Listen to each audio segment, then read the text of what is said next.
ইংরেজি সেন্টেন্স লেখার সময় আমরা অনেক সময় কনফিউজড হয়ে যাই, কোথায় শ্যাল লিখব, কোথায় উইল লিখব। শ্যাল আর উইল এই দুটি ওয়ার্ডের মধ্যে আমরা অনেক সময় কনফিউজড হয়ে যাই। সাধারণ ভবিষ্যৎ কিংবা ভবিষ্যৎকাল বোঝাতে আমরা ফিউচার টেন্সটাকে ব্যবহার করি। এই ফিউচার টেন্সের ক্ষেত্রেই আমরা এই শ্যাল অথবা উইল এই দুটি ওয়ার্ডকে ব্যবহার করে থাকি। So welcome to my channel Priya Pathshala. তোমরা যদি আমার চ্যানেলে নতুন হয়ে থাকো তাহলে অবশ্যই তোমরা চ্যানেলটিকে সাবস্ক্রাইব করে রেখো। চলো দেখা যাক কোথায় আমরা শ্যাল অথবা উইলটাকে ব্যবহার করছি। আজকের ভিডিওটা থাকছে শ্যাল এবং উইলের ব্যবহার নিয়ে। তো use of shall will common rules, মানে শ্যাল অথবা উইলের সাধারণ নিয়ম আমরা আগে দেখে নিই। ফার্স্ট পার্সন কোনটা? আই মানে আমি, উই মানে আমরা। আই উই হচ্ছে ফার্স্ট পার্সন, সেক্ষেত্রে আমরা শ্যালটাকে ব্যবহার করব। ফার্স্ট পার্সন বাদে সেকেন্ড অর থার্ড পার্সনের ক্ষেত্রে আমরা উইলটাকে ব্যবহার করব। মানে আই উই বাদে, যেমন হি, সি, ইট এইসবের ক্ষেত্রে আমরা উইলটাকে ব্যবহার করব। এখানে কিছু সেন্টেন্স, কিছু বাক্য আছে। এই বাক্য, এই উদাহরণগুলো তোমরা দেখো, তাহলে তোমরা আরও ভালোভাবে বুঝতে পারবে শ্যাল এবং উইল কোথায় বসবে। তো চলো প্রথমটা দেখা যাক। প্রথম বাক্যটা হচ্ছে তোমরা ইংরেজি শিখবে। এই সেন্টেন্সের ক্ষেত্রে আমরা উইলটাকে ব্যবহার করব। এর ইংরেজি সেন্টেন্সটা খুবই সহজ, you will learn English. You will learn English. English সেন্টেন্সটা এরকম হচ্ছে, ইউ উইল লার্ন ইংলিশ। তো ইউ মানে হচ্ছে তুমি বা তোমরা, উইল আমরা সেকেন্ড কিংবা থার্ড পার্সনটাকে ব্যবহার করলাম। লার্ন ইংলিশ, তো এই সেন্টেন্সটা আমরা ফিউচার টেন্সের ক্ষেত্রেই ব্যবহার করছি। এখানে সবগুলো সেন্টেন্সই কিন্তু আমরা ফিউচার টেন্সের ক্ষেত্রেই ব্যবহার করছি। যেমন শিখবে, শিখবো মানে ভবিষ্যৎকাল বোঝাতে। এরপরে বাক্যটা দেখে নাও, সে মাধ্যমিক পরীক্ষা দেবে, মানে সে এখনো মাধ্যমিক পরীক্ষা দেয়নি, ভবিষ্যতে দেবে।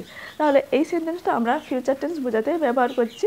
তাহলে এটার ইংরেজি বাক্য হবে he will seat in the মাধ্যমিক এক্সামিনেশন। ইংলিশ সেন্টেন্সটা এরকম হচ্ছে, he will seat in the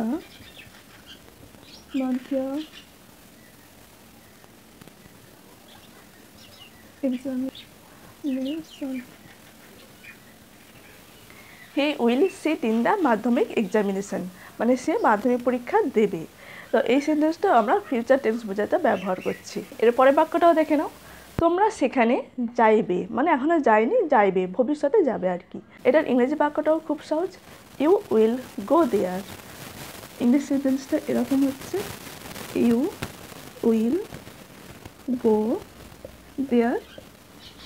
there মানে হচ্ছে সেখানে, তোমরা সেখানে যাইবে, ইউ উইল গো দেয়ার। এরপরে বাক্যটাও দেখে নাও, তোমরা প্রতিদিন বিকালে খেলবে, মানে খেলবে ভবিষ্যৎকাল বোঝাতে। তাহলে এই সেন্টেন্সটাও ফিউচার টেন্স হবে। ইংলিশ সেন্টেন্সটা এরকম হবে, ইউ উইল প্লে ডেইলি, মানে প্রত্যেক দিন বা প্রতিদিন। আফটারনুন মানে হচ্ছে বিকালে। তাহলে ইংলিশ সেন্টেন্সটা এরকম হচ্ছে, ইউ এরপর হবে will play daily afternoon. Afternoon মানে হচ্ছে বিকালে, আর ডেইলি মানে হচ্ছে প্রতিদিন। You will play daily afternoon, মানে তুমি প্রতিদিন বিকালে খেলবে। এই সবগুলো সেন্টেন্স কিন্তু আমরা ভবিষ্যৎকাল বোঝাতে ফিউচার টেন্সের ক্ষেত্রেই ব্যবহার করছি। এরপরের বাক্যটা হচ্ছে, তাহারা নদীর ধারে বেড়াইবে। তো এই সেন্টেন্সের ইংরেজিটাও খুব সহজ, they will walk by the river side. Walk মানে হচ্ছে কি বেড়াইবে বা হাঁটবে, রিভার মানে হচ্ছে নদী। ইংলিশ সেন্টেন্সটা দেখে নাও, they will walk by the river side. River side মানে হচ্ছে নদীর ধারে, ওয়াক মানে হচ্ছে বেড়াইবে। They will walk by the river side, মানে তারা নদীর ধারে বেড়াইবে। এটাও আমরা ভবিষ্যৎকাল বোঝাতে ব্যবহার করছি। এরপরের বাক্যটা হচ্ছে, আগামীকাল আমি কলকাতা যাব। এই ইংলিশ সেন্টেন্সটা এরকম হবে, I shall go to Kolkata tomorrow, মানে হচ্ছে আগামীকাল। তাহলে ইংলিশ সেন্টেন্সটা দেখে নাও, I shall go to Kolkata tomorrow. Tomorrow মানে হচ্ছে আগামীকাল। এখানে আই এর পর শ্যাল বসেছে, কারণ আই হচ্ছে ফার্স্ট পার্সন, আর ফার্স্ট পার্সন হলে আমরা জানি আই উই এর পর শ্যাল বসবে। তো আই ছিল, তাই এখানে শ্যাল বসেছে। এগুলো কিন্তু হচ্ছে ইউ, দে, হি, এগুলো হচ্ছে থার্ড পার্সন কিংবা সেকেন্ড পার্সন, তাই এদের পরে আমরা উইলটাকে ব্যবহার করেছি। এরপরে বাক্যটা দেখে নাও, তাহারা মাঠে খেলা করিবে। They will play in the field. Field মানে হচ্ছে মাঠ। তো এর ইংরেজি সেন্টেন্সটাও খুব সহজ।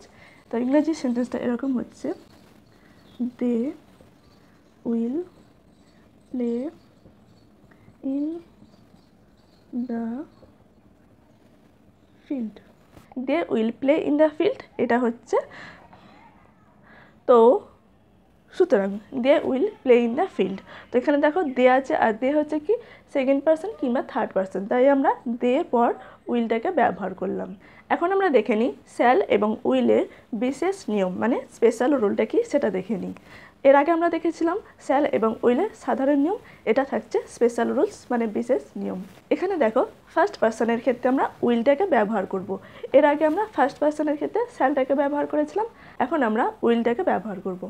এরপর সেকেন্ড এবং থার্ড পার্সনের ক্ষেত্রে আমরা শ্যালটাকে ব্যবহার করব।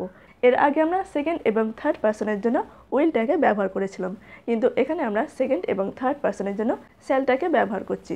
মানে আগের নিয়মের থেকে এই নিয়মটা পুরোপুরি অপোজিট, বিপরীত হচ্ছে। এখানে যে বাক্যগুলো আছে সেগুলো যদি আদেশ কমান্ড হিসেবে বোঝায়, কিংবা উপদেশ অ্যাডভাইস হিসেবে বোঝায়, দৃঢ় সংকল্প মানে ডিটারমিনেশন হিসেবে যদি বোঝায়, প্রতিজ্ঞা মানে প্রমিস হিসেবে যদি এই বাক্যগুলো বুঝিয়ে থাকে, কিংবা ভীতি প্রদর্শন মানে হচ্ছে থ্রেট হিসেবে যদি এই বাক্যগুলো বুঝিয়ে থাকে, তাহলে সেক্ষেত্রে আমরা ফার্স্ট পার্সন আই উই এর ক্ষেত্রে আমরা উইলটাকে ব্যবহার করব। আর এছাড়া সেকেন্ড এবং থার্ড পার্সনের ক্ষেত্রে আমরা শ্যালটাকে ব্যবহার করব। তোমরা এই উদাহরণ, এই সেন্টেন্সগুলো দেখো, এগুলো দেখলে তোমরা বুঝতে পারবে। প্রথম বাক্য, ফার্স্ট বাক্যটা দেখো কি আছে, আমি ইংরেজি শিখব। তো এটার ইংরেজি খুব সহজ, এটার ইংরেজি হবে আই উইল লার্ন ইংলিশ। কিন্তু এখানে আমরা আই এর পর শ্যালটাকে লিখছি না, এখানে আমরা কি লিখছি, আই এর পর ফার্স্ট পার্সন হিসেবে আমরা উইলটাকে ব্যবহার করব। তাহলে ইংলিশ সেন্টেন্সটা এরকম হবে, আই উইল লার্ন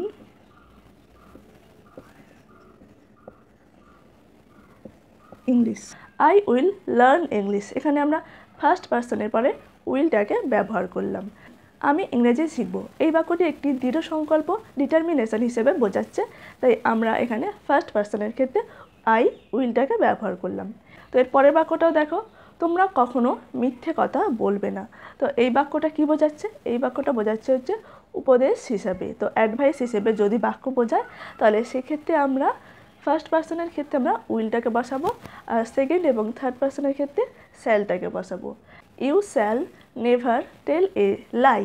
লাই মানে হচ্ছে মিথ্যা কথা।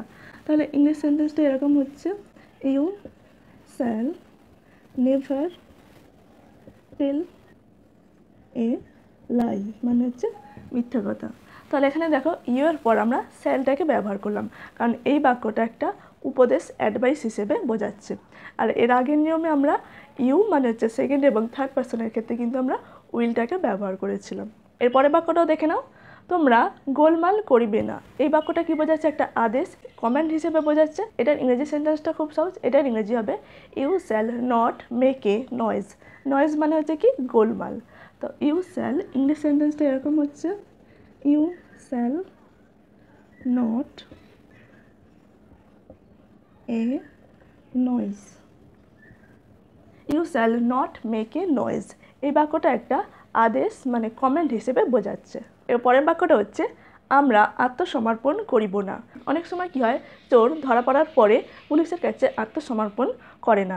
তো এই বাক্যটা হচ্ছে একটা দৃঢ় সংকল্প মানে ডিটারমিনেশন হিসেবে বোঝাচ্ছে। তো এটার ইংরেজিটা হবে we will not surrender. English সেন্টেন্সটা এরকম হচ্ছে, উই উইল নট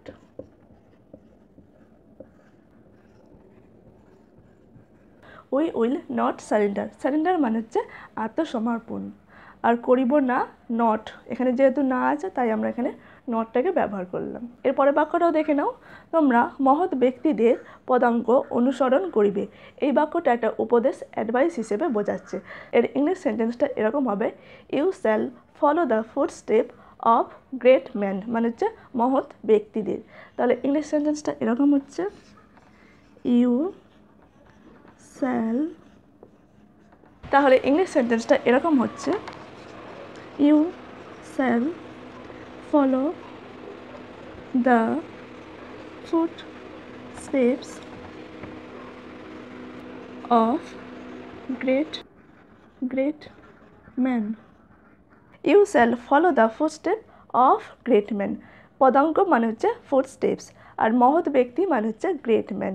এই বাক্যটা আমরা উপদেশ মানে হচ্ছে অ্যাডভাইস হিসেবে ব্যবহার করলাম। এরপরের বাক্যটা হচ্ছে, আমি গরিব দিগকে সাহায্য করিব। এই বাক্যটা একটা প্রতিজ্ঞা মানে প্রমিস হিসেবে বোঝাচ্ছে। তাহলে এর ইংলিশ সেন্টেন্সটা এরকম হবে, I will help the poor. তো ইংলিশ সেন্টেন্সটা এরকম হচ্ছে, I will help the poor মানে হচ্ছে গরিব, আমি গরিব দিগকে সাহায্য করব। এই বাক্যটা একটা প্রতিজ্ঞা মানে প্রমিস হিসেবে বোঝাচ্ছে। তাহলে আমরা দেখে নিলাম শ্যাল এবং উইলের সাধারণ নিয়ম এবং বিশেষ নিয়ম। ইংলিশ সেন্টেন্সের ক্ষেত্রে শ্যাল এবং উইলের ব্যবহার আজকের ক্লাসে ক্লিয়ার হয়ে গেল। তোমরা অবশ্যই চ্যানেলটিকে সাবস্ক্রাইব করে রেখো, আর ভিডিওটা যদি ভালো লাগে তাহলে অবশ্যই লাইক, কমেন্ট আর শেয়ার করে দিও। থ্যাংক ইউ সো মাচ ভিডিওটা দেখার জন্য।